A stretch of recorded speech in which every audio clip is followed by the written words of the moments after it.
কি মসমসে পেঁয়াজি বানাইছি তাই না? তো এই পেঁয়াজি কি দিয়ে বানাইছি জানেন? মাত্র 1 কাপ চিরা দিয়ে। আচ্ছা, এই রমজানে তো আপনাদের বাসায় সবার বাড়িতে কম বেশি চিরা থাকবে। তো চিরা দিয়ে শুধু আপনারা দই চিরা করে খান, আরও তো অনেক কিছু করে খান। এরকম করে তো আপনারা ভাজা পোড়া খেতে পারেন। তো ইফতারিতে তো এটা আরও ভালো লাগবে। প্রত্যেক দিন একঘেয়েমি তো আর ভাজা পোড়া খেতে ভালো লাগে না, তাই না? তো চিরা দিয়ে আজকে আপনাদের জন্য একটি মজাদার একটি পকোড়া রেসিপি নিয়ে আসলাম।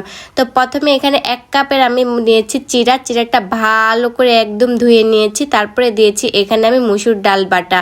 তো মুসুর ডাল বাটা এখানে আধা কাপ পরিমাণ দিয়েছি। তারপরে দিয়েছি এখানে আধা কাপ পরিমাণ পেঁয়াজ কুচি, 4 থেকে 5টি দিয়েছি কাঁচা মরিচ কুচি, বেশি করে দিয়েছি ধনিয়া পাতা, 1 কাপ পরিমাণ দিয়েছি বেসন, আর দিয়েছি এখানে অল্প কিছু পরিমাণ হলুদের গুঁড়া, আর দিয়েছি এখানে জিরার গুঁড়া, আর দিয়েছি ধনিয়ার গুঁড়া, আর দিয়েছি এখানে 1 চামচের মতন লবণটা আপনাদের পছন্দ অনুযায়ী দিবেন। তারপরে সুন্দর করে চিরা আর ডালের সঙ্গে সবগুলো একদম মিশিয়ে নিলাম।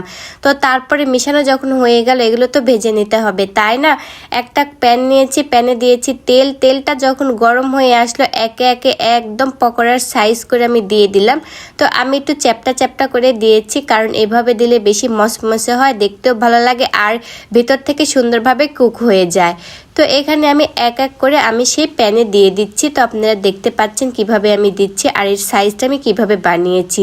তো তারপর এখন এগুলো সুন্দর করে ভেজে নেব। তো প্রথমে আমি এটা 2 থেকে 3 মিনিট মিডিয়াম লো হিটে ভেজে নিয়েছি। যেহেতু এখানে কাঁচা চিরা আছে, ডাল আছে, অবশ্যই তো একটু ভালো করে ভাজতে হবে, না হলে তো একদম মসমসে হবে না। আর ভিতর থেকে কুক যদি না হয় তাহলে একদম ভিতরে কাঁচা থাকলে আর এটা মসমসে হবে না।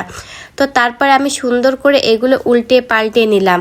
তো এগুলো দেখতে পাচ্ছেন আমি একটা চামচের সাহায্যে একদম আস্তে আস্তে আমি এখানে সুন্দর করে উল্টে পাল্টে নিলাম। তো উল্টে পাল্টে নেওয়ার পরে এখন এগুলো আমি একদম লাল করে ভেজে নেব, একদম মচমচে করে। আবারও 2 থেকে 3 মিনিট আমি জাল করে নিয়েছি। নেওয়ার পরে দেখেন কত সুন্দরভাবে আমার পকোড়াগুলো রেডি হয়ে গেছে। তো এখন আমি নামিয়ে নেব। আর একটা কথা বলি, এই চিড়ার পকোড়া কখনো আপনারা খাইছেন কিনা জানি না, আমি কিন্তু এটা মাঝে মাঝে বানাই। এই চিড়ার পকোড়া কিন্তু আমি আলু দিয়ে তৈরি করি, আবার এমনিও তৈরি করি, আবার ডালও এর সাথে অ্যাড করি, কারণ আমাকে চিড়ার পকোড়া খেতে অনেকটা ভালো লাগে।